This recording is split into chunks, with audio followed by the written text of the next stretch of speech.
Welcome back. One thing that's nice with doing the season previews the way I'm doing them without having a depth chart is it means that when a big move happens like this, you can use the depth chart, and you guys haven't seen it in a video recently. Although with Calgary, it feels like we have. It feels like with the Calgary Flames, they have been remade before our eyes.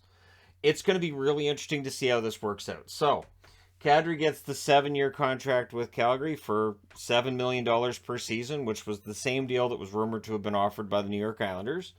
And there's a lot of debate about the Islanders right now. And then Sean Monahan being traded to Montreal. Now, we haven't got all the details. One rumor that's out there is that it involves a first-round pick as well.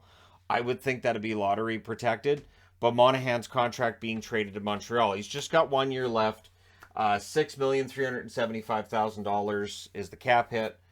In 65 games this past season, he had 8 goals and 15 assists, 23 points. Injuries have done a major number on Monahan. Really, hip surgeries and all that fun stuff. And so for Monahan, he is not the player that he was when he initially signed that contract. I expect Montreal to, maybe let it play out. And that first round pick, being the key right there. So for the Calgary Flames, they get rid of Monahan's cap hit. They bring in Kadri. According to Cap Friendly, there is no cap space. There's negative cap space, although there's some LTIR that'll help them out at the start of the year. Calgary may need to shed some salary at some point. We'll see if anything else gets done between now and the start of the season. So, who left? Well, Gaudreau left, Tkachuk left, Monahan left, and Goodbranson. So those are your 4. What's interesting is Gaudreau, Tkachuk, Monahan. Those 3 guys, being out from the Calgary Flames, and the fact that we're not talking about a rebuild or a retool or needing major changes in Calgary or, this is just, this team isn't going to be contending for a top spot again. It says a lot about Brad Treliving. It's Brad Treliving's birthday today, and he's down in Texas helping his daughter move into university. And he got all this done while he's doing that. So Brad Treliving, who at points in this offseason has been questioned in terms of his job, I don't think any questions are being asked now. So let's take a look at the lineup. And I'm using the depth chart from Cap Friendly because, sure, why not? Although I did change one. I did change one from their projections, and we'll get into what's going to happen here. So up front, you have Huberdeau, Mangiapane on the left side. That's your top 6. That's excellent. 35 goals for Mangiapane. I don't expect him to repeat it, but he should be very good. Huberdeau, if he gets anywhere near the production he had last year, Calgary's going to be quite happy. Down the middle, you now have Lindholm and Kadri. Lindholm has developed into a bona fide number 1 center himself. That's been a debate for the last couple of years, but I think that debate's settled. I really do. Although this year with new line mates, that could test it as well, right? And then Kadri down the middle, and again, you see I wrote new next to him because this is 2 of their top 6 that have been changed in this past offseason. Kadri is kind of your ultimate second-line center, and at this point, I think he's a solid addition for Calgary. I know this deal isn't going to age well, and people always focus on that. They always focus on, you're signing the guy, and this contract's going to be bad by year 4 or 5. And I always throw that into videos too, but for Calgary, that's not the concern if you're Brad Treliving. If you're Brad Treliving, your concern is, so I want to be able to keep my job. And so signing Kadri, making the deal with Tkachuk, honestly, really, really well done. And then on the right side, you've got Toffoli and Coleman. This would be seen as the weaker of the 3 spots up front, right? That being said, Toffoli's a capable 20-25 goal scorer. Coleman, able to do a little bit of everything. He's capable of scoring 20 goals too. So really, your top 6 for Calgary looks good. Which gets you into the bottom 6. Lucic. Pelche probably gets onto this roster. Cap Friendly has him on the 3rd line. I like to be a little more conservative in my projections with rookies. But Pelche could end up on the 3rd line. What's interesting is, Lucic, the 2023 next to Lucic is because he's an expiring contract. So this is his final year on that contract that everybody loved when he signed it. Spoiler alert, they didn't. But they also signed Clark Bishop in the offseason, so he's there for some depth, just in case maybe Pelche needs some more time. Down the middle, Backlund becomes the number 3 center.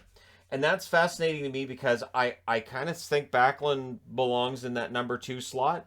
And so seeing Backlund at the number 3 slot, in the back of my mind, I'm thinking, are Calgary done? I've talked a lot about needing that depth down the middle. in the event that Lindholm, Kadri, Backlund is your 1 through 3, I think that's solid. And then Rooney, who is one of the new additions in the offseason, pretty solid right there addition for them.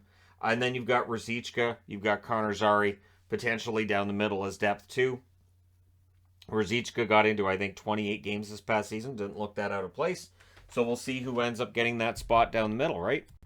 And then on the right side, you've got Dubé and Lewis. Now, Dylan Dubé could jump up and replace Coleman on that second line. Coleman could end up dropping down to the third as well. Lewis signed a 1-year deal, so his contract expires in the offseason. But this is where the Cole Schwindt factor comes in. Cole Schwindt is seen as being maybe low-key a really solid addition by Calgary in that Tkachuk trade. The least talked about asset in that trade, but Schwindt could put himself into a fourth-line role. He did get into 3 games for Florida this past season. And so maybe he ends up on that fourth line. Maybe Lewis ends up being a 13th forward. There's a lot of depth here, and I think that's important to note with Calgary is the depth up front is impressive. Then you get to the blue line, which again has been quite impressive. You got Hanifin, Anderson, Weegar. Weegar, of course, being brand new, brought over from Florida. He does have a contract that expires this coming season. Does he stay in Calgary? They're working on it, right? And if he doesn't, the blue line is pretty deep, even if Weegar decided to move on. You have Zadorov, Tanev, who I moved. He's on the third pairing, but Tanev's starting the season on likely LTIR anyways. Shillington has been really, really good for them too. And then you've got Valimaki, and you've got the new addition in Nick Milosh, who's probably going to be the number 7 defenseman for them, although he may be top 6 until Tanev returns. So, honestly, it's been a really well orchestrated offseason for the Calgary Flames. I like what they've done. And, of course, in net, you have Markstrom, you have Vladar. Things look pretty good there. I would think Vladar gets into more games. Now, with trends being as trends are, of course, this means that for Montreal fans, they're talking about Mark Bergevin, because, of course, and right away, all I saw was JT Miller. What now with JT Miller? So if Kadri, what's going to happen? So it really has turned into, but how does this affect JT? Everything is about how does this affect JT Miller. Watching an episode of Bar Rescue yesterday, John Taffer's throwing stuff around. I'm like, what is this going to do to JT Miller's trade value?